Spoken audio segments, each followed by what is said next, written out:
Before we ascend to Jerusalem, we have one more ascent here in the Dead Sea region to go on. And we're climbing up, well, we're riding up into the fortress of Masada.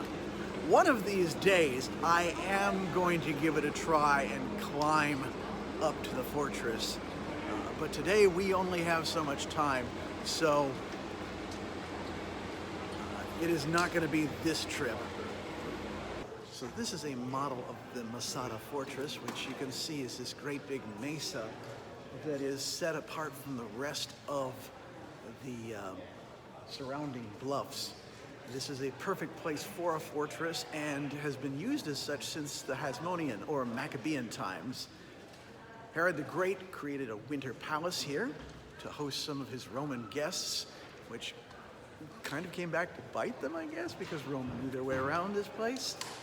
But it was a group of zealots known as the Sicari from the little curved daggers that they carried that made it their base of operations once the rebellion of the 60s AD was starting to be put down.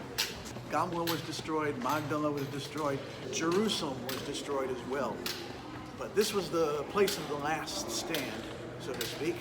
It's a bit crowded in here, and really the sites are outside, so I'm probably gonna, if I can film, I'm just gonna let the mountain do the talking as we ride up there. Oh, the doors are closing and we're ready to go. Okay, we'll look down.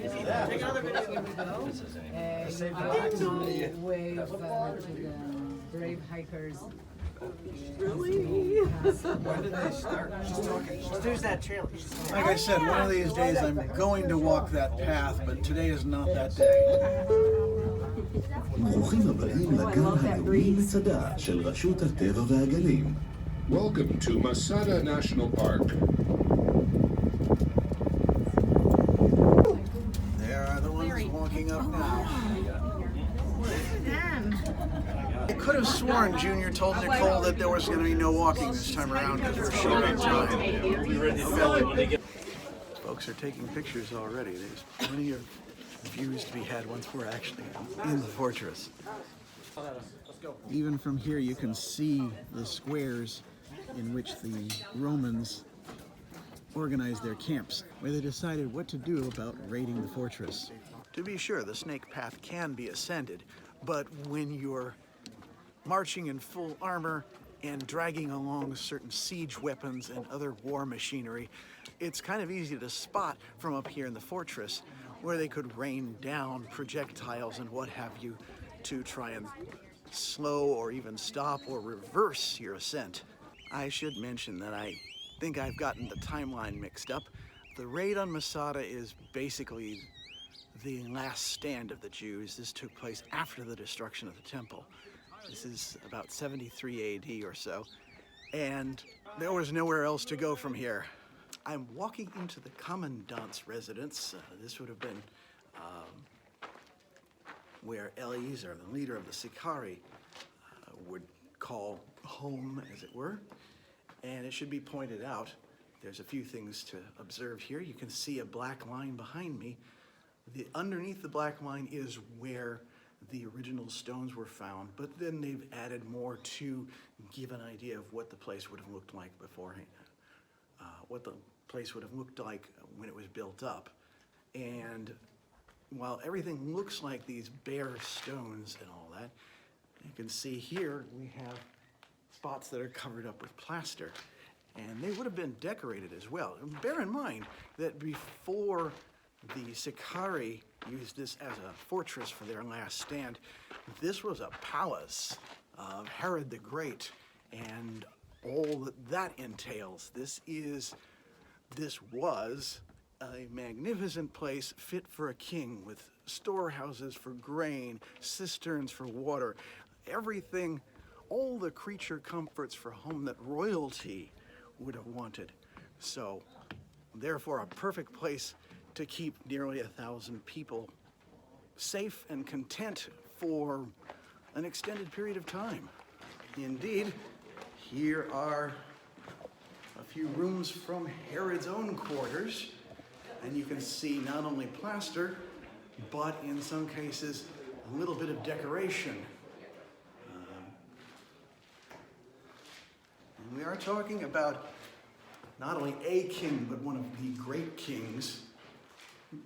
Great in terms of ability and power, rather than actually being a good person or ruler.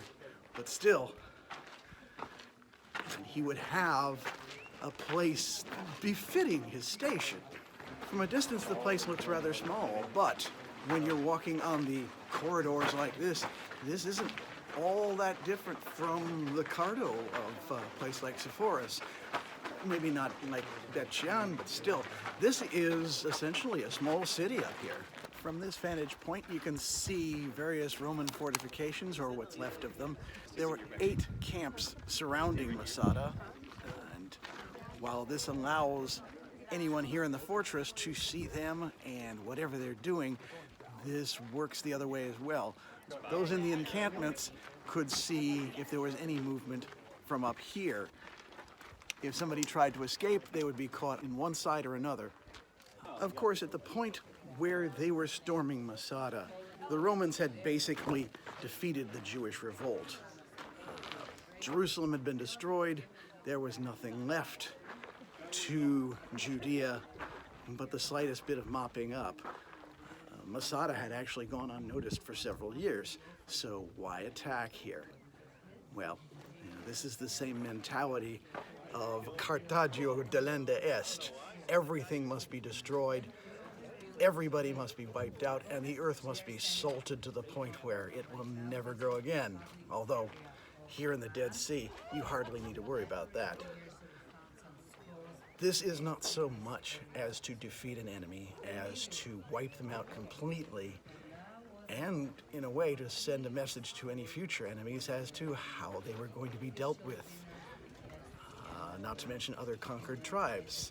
You rebel against Rome, Rome will smash you, utterly. Again, much as Masada these days looks like a collection of rocks scattered about, it was an elegant palace in the days of Herod, in very much the Roman style, as this model shows. And down below us by a story or two is where Herod kept his private quarters. Rather than being in the penthouse suite, he elected to have a spot that is a little bit more private and also that has exposure to the wind. This location of Herod's quarters allowed him to have exposure to the north, where there's a cooling wind blowing no matter what time of the year you're here. Granted, this was basically his winter palace, which would stay warm most of the year as well, but it still gets hot here from time to time, even in November. Although, again, we've been having cloud cover and some rain, which is unusual for the place right now. Over my shoulder here is the largest of the Roman encampments. This was where Commander Flavius Silva would be residing and commanding over his forces. And it is on the opposite side of Masada as where the path leading up to the fortress is. However, and this is where it's strategically important, this is also about 500 feet higher than the encampments on the side of the Dead Sea. So, given that that path is so narrow and so visible and exposed, it wouldn't be ideal for sending up the siege machines and so forth. From here, Silva could conduct his strategy towards the assault on Masada, where he would instruct that this siege ramp be put up in order to create a path to ascend to the fortress. Not so much for his army, although there is that, but this is for the war machines, the siege machines that would be sending the catapults, the ballista, and other weapons that would aim projectiles to break down the walls. Now the defenders could see all this happening, but since there's only one path out and it was guarded by 4 encampments out on the Dead Sea side, there really wasn't much more they could do but to hurl projectiles down, be it arrows or rocks or rolling stones. But all they could do was try to slow the Romans down as they built this siege works. And once they got to the point where they reached the doors, tried to break it down, burnt it down, there really wasn't much more for the Sicarii to do. They could either fight to the last man or do what they did. After a certain amount of discussion between themselves, their leader Eleazar basically gave a rousing speech about dying as free men rather than living as slaves, and convinced everybody to essentially kill their families and then fall on their own swords. The last 10 men drew lots to see who would be the last one standing. Now, admittedly, I look at Masada through a decidedly American lens and see this as the choice of freedom or slavery. Live free or die is, in fact, one of our state's mottos. And this certainly exemplifies that particular attitude. I'm not sure about choosing suicide over capture, but it's a choice that's understandable. It also shows that that particular attitude is not unique to any one culture. It is a desire throughout all of humanity that we want to live free, especially in comparison to an oppressor that is no less human than we are. In fact, as humans, we are meant to serve somebody. Everybody does, whether God or man.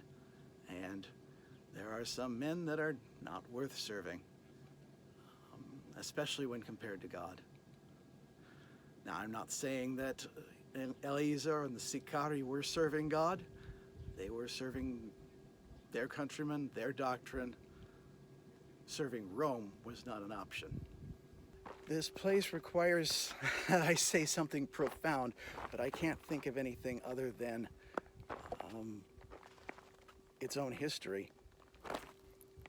And in some respects, perhaps the silence needs to speak for itself. So I think I will let that do it.